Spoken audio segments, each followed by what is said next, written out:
नमस्कार, मैं अजय कुमार अलंकार, सेवानिवृत्त अपर निबंधक सहयोग समितियां बिहार पटना एक बार पुनः यूट्यूब के सहकार चैनल के माध्यम से आपके समक्ष उपस्थित हूँ। विगत अंकों की तरह मैं इस अंक में भी बिहार सहकारी सोसाइटी अधिनियम 1935 की कतिपय धाराओं की चर्चा करूँगा।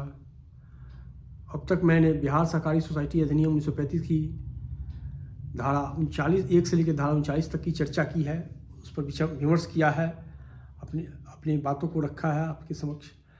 अभी मैं धारा 40 से शुरू करूंगा। आज मैं धारा 40 में वर्णित प्रावधानों की चर्चा करूंगा, लेकिन उसके प्रति मैं एक चर्चा कर देना चाहता हूं कि विगत अंक में मैंने धारा 35 के अधीन निबंधक द्वारा जांच का आदेश देने की शक्तियों का जिक्र किया था। तो एक बात उल्लेखनीय है कि वर्तमान में पैक्स का चुनाव चल रहा है और हमेशा सहकारी समितियों का चुनाव चलता रहता है। तो जो हमारी बिहार सहकारी सोसाइटी नियमावली 1959 है, उसकी धारा 23 में अभ्यर्थी होने या प्रबंधन समिति के सदस्य होने की अयोग्यताओं का जिक्र है। उस अयोग्यताओं में की खंडिका जो अंग है, उसमें स्पष्ट प्रावधान किया गया है कि कोई भी व्यक्ति सहकारी सोसाइटी की प्रबंधन समिति में निर्वाचन हेतु अभ्यर्थी नहीं हो सकेगा यदि उसके विरुद्ध रजिस्ट्रीकृत सोसाइटी जिसकी प्रबंध समिति के निर्वाचित होने के लिए उम्मीदवार हो कि किसी व्यवहार से संबंधित कोई जांच पड़ताल लंबित हो। तो इंक्वायरी का यह बहुत महत्वपूर्ण प्रोविजन है जिसकी चर्चा करना मैं भूल गया था। यदि किसी व्यक्ति के विरुद्ध जिस सोसाइटी के लिए के प्रबंध समिति के निर्वाचन के लिए वो अभ्यर्थी होना चाहता है और यदि उस सोसाइटी के व्यवहार से संबंधित कोई मामला उसके खिलाफ लंबित हो, जाँच पड़ताल हो रही हो तो अभ्यर्थी होने के लिए अपात्र हो जाएगा। इसी तरह धारा 40 के संबंध में भी एक महत्वपूर्ण बात है कि अधिभार की कार्रवाई है कि जो नियमावली है उसकी नियम 23 में कहा गया है, 23 के अंग में यह कहा गया है कि 23 के घ में यह कहा गया है यदि उसके विरुद्ध किसी रजिस्ट्रीकृत सोसाइटी के से संबंधित अधिभार की कोई कार्रवाई लंबित हो तो अभी अभ्यर्थी होने का पात्र नहीं होगा। इस संक्षिप्त परिचर्चा के बाद मैं आगे बढ़ता हूँ। धारा 40 पर आता हूँ जो शुल्क, अधिशुल्क या सरचार्ज संबंधित है। सरचार्ज के प्रोविजंस की चर्चा करता है। जितने भी सरचार्ज केसेस फाइल होते हैं धारा 40 के अंतर्गत ही फाइल होते हैं। ये मैं बताना चाहता हूँ कि अवार्ड केस धारा 48 के अंतर्गत फाइल होता है। लेकिन कोई भी सरचार्ज केस जो रजिस्ट्रार के यहाँ फाइल हो, एडिशनल रजिस्ट्रार उसकी सुनवाई करे, जीआर सुनवाई करे या कोई सक्षम प्राधिकार सुनवाई करे तो सेक्शन 40 के अंतर्गत दायर होता है और वह प्रायः जिला अंकेक्षण पदाधिकारियों द्वारा सरचार्ज केस फाइल किया जाता है। थोड़ी सी चर्चा अंत में मैं सरचार्ज केस की प्रक्रिया के बारे में बताऊंगा, लेकिन उसको फाइल करने का लीगल मैंडेट कहाँ से मिलता है, यह धारा 40 से ही मिलता है, जिसकी चर्चा मैं आपसे अभी करता हूँ। तो धारा 40 की उपधारा 1 में कहा गया है कि धारा 33 के अधीन अंकेक्षण तथा धारा 33 क के अधीन विशेष अंकेक्षण अथवा धारा 35 के अधीन जांच अथवा धारा 34 और धारा 36 अथवा धारा 37 के अधीन निरीक्षण के परिणाम स्वरूप निबंधक को ऐसा प्रतीत हो कि किसी व्यक्ति ने जिसने सोसाइटी के संगठन अथवा प्रबंधन में भाग लिया है अथवा सोसाइटी के किसी भूतपूर्व अथवा वर्तमान अधिकारी ने, निबंधक को ये लगे कि धारा 33, 34, 35, 36 के तहत या विशेष 33 का में विशेष अंकेक्षण हुआ हो और निबंधक को लगे कि किसी पदाधिकारी ने, सहकारी सोसाइटी के पदाधिकारी ने कहीं कोई गलती की है। कौन सी गलती की है इसका उल्लेख आगे है, क में है। उसका क कहता है कि कोई ऐसी अदायगी की है जो सोसाइटी की विधि, नियमावली अथवा विधियों के प्रतिकूल है अथवा जो उस वित्तपोषक बैंक के निर्देशों अथवा निर्देशों के विरुद्ध है, जिसके लिए सोसाइटी की धारा 16 की उपधारा 3 के अधीन अभिकर्ता के रूप में कार्य कर रही है। यदि किसी ने ऐसी गलती की हो तो यह भी सरचार्ज केस फाइल होने का मामला बनता है, सरचार्ज का मामला बनता है। कोई ऐसी अदायगी की हो जो सोसाइटी की विधि, नियमावली अथवा विधियों के प्रतिकूल है अथवा जो उस वित्तपोषक बैंक के निर्देशों अथवा अनुदेशों के विरुद्ध है, जिसके लिए सोसाइटी धारा 16 की उपधारा 3 के अधीन अभिकर्ता के रूप में काम कर रही है। तो यह भी, यदि इसमें भी कोई त्रुटि है तो यह सरचार्ज का मामला बनेगा। दूसरा है ख है, अपने आपराधिक उपेक्षा अथवा कदाचार के कारण सोसाइटी के अथवा उस वित्तपोषक बैंक को, जिसके लिए वह धारा 16 की उपधारा 3 के अधीन अभिकर्ता के रूप में कार्य कर रहा है, किसी कोई क्षति पहुंचाया है, कोई हानि पहुंचाया है, तो यह भी सरचार्ज का मैटर है, सरचार्जेबल अमाउंट होगा यह भी। अगला कहता है, कहता है किसी ऐसी राशि को लेखा में लाने की चूक की हो जिस लेखा में लाना चाहिए था। कोई ऐसा अमाउंट है जो समिति के ट्रांजैक्शन संबंधित है, उसको समिति के बुक्स ऑफ अकाउंट में एंट्री देना चाहिए था, किसी संबंधित ने उसको एंट्री नहीं दिया है, तो यह भी सरचार्ज का विषय है, सरचार्जेबल अमाउंट हो जाएगा यह भी। सोसाइटी की अथवा उस वित्त पोषक बैंक की जिसके लिए वह धारा 16 की उपधारा 3 के अधीन अभिकर्ता के रूप में कार्य कर रहा है, संपत्ति का दुर्विनियोग किया है अथवा छलपूर्वक अपने पास रख लिया है, निबंधक वैसे व्यक्ति अथवा अधिकारी के आचरण की जांच कर सकेगा और वैसे व्यक्ति अथवा अधिकारी को सुनवाई का अवसर देने के बाद, नेचुरल है कि सरचार्ज केस फाइल होता है तो उसमें सुनवाई का अवसर मिलता है, उसकी मैं आगे बात करूँगा। तो कह रहा है कि सोसाइटी की अथवा उस वित्त पोषक बैंक की जिसके लिए वो धारा 16 की उपधारा 3 के अधीन अभिकर्ता के रूप में कार्य कर रहा है, उसकी संपत्ति का दुर्विनियोग किया है अथवा छलपूर्वक अपने पास रख लिया है, तो यह भी सरचार्ज का विषय बनता है, यह भी सरचार्जेबल आइटम होगा।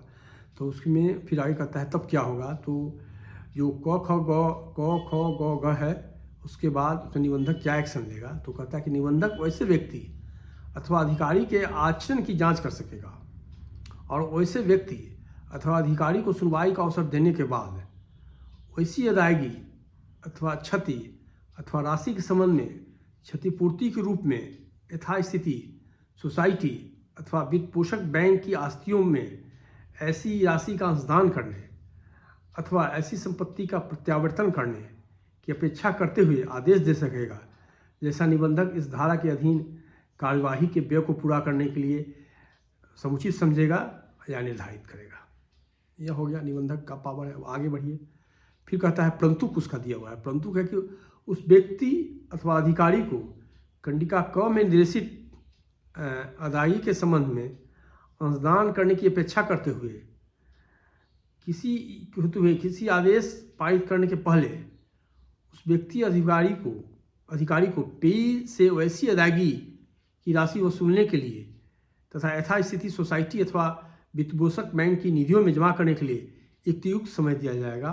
मतलब राशि वसूलने के लिए या जमा करने के लिए उसको समय दिया जाएगा उस व्यक्ति को या उस अधिकारी को जिसको खंडिका कम में जिसने क्षति किया है। यह प्रावधान स्पष्ट प्रावधान है पूरा। उसके बाद फिर परंतु है, परंतु जिस तिथि को ऐसा काम हुआ हो उसके लिए भी टाइम फ्रेम है, टाइम फ्रेम के बाद यह नहीं हो सकता है। जिस तिथि को ऐसा काम हुआ हो अथवा चूक हुई हो उस तिथि से 6 वर्षों के भीतर या प्रस्ताव दाखिल करने की तिथि से 3 वर्ष के भीतर जो भी पहले हो, कंडिका क ख ग में उल्लेखित किसी काम या चूक के संबंध में इस उपधारा के अधीन कोई आदेश पारित नहीं किया जाएगा। मतलब है कि 6 वर्ष से अधिक यदि समय बीत गया या अधिभार प्रस्ताव दाखिल करने के बाद 3 वर्ष का अधिक समय बीत गया तो आप कोई आदेश पारित नहीं कर सकते हैं। घटना होने की तिथि के 6 वर्ष के अंदर ही अधिभार प्रस्ताव दाखिल करके उसका निपटारा कर देना है, या फिर अधिभार प्रस्ताव आपने दाखिल किया सक्षम पदाधिकार के यहाँ तो सक्षम पदाधिकार की जिम्मेवारी है कि 3 वर्ष के अंदर उसका निष्पादन कर दे। अब मैं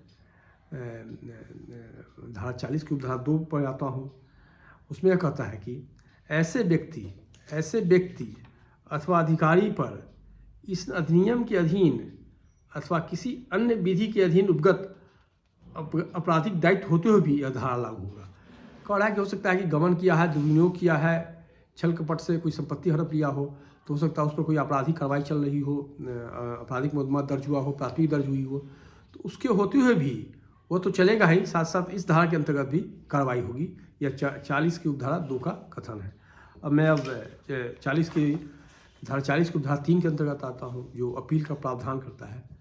वो कहता है कि निबंधक के ऐसे आदेश की संशोधन की तिथि से 3 मास के भीतर 90 दिन के भीतर उस व्यक्ति अथवा अधिकारी के आवेदन पर जिसके विरुद्ध यह आदेश पारित हुआ है, अधिभार का आदेश पारित हुआ है, राज्य सरकार के पास, राज्य सरकार मतलब माननीय मंत्री के न्यायालय में, राज्य सरकार के पास माननीय सहकारिता मंत्री के न्यायालय में, राज्य सरकार के पास उस आदेश के विरुद्ध अपील होगी। अब अपील पर राज्य सरकार का आदेश तथा उस अपील के परिणाम के अध्ययन निबंधक का आदेश अंतिम होगा। उस अपील में जो निर्णय होगा वही अंतिम होगा। यदि निबंधक के आदेश या निबंधक के प्राधिकृत अधीनस्थ न्यायालय के आदेश को माननीय मंत्री के न्यायालय ने मुहर लगा दी तो अंतिम हो गया, या उसको उलट दिया, कोई संशोधन कर दिया तो फिर वही फाइनल माना जाएगा।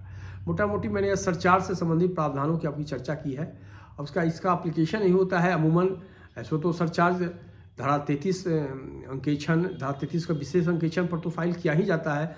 अमूमन अंकेक्षण के परिणाम स्वरूप ही या विशेष अंकेक्षण के परिणाम स्वरूप ही जिला अंकेक्षण पदाधिकारी द्वारा निबंधक या अधीनस्थ न्यायालयों में सरचार्ज का मामला दायर किया जाता है। प्रायः निबंधक के न्यायालय में दायर किया जाता है और इसमें स्पष्ट रूप से प्रोफार्मा रहता है, जिसमें व्यक्तियों का नाम रहता है, पता रहता है, संबंधित सरकारी सोसाइटी का नाम रहता है, कितनी राशि का गबन या दुरुपयोग या दुर्विनियोग किया गया है उसका उल्लेख रहता है।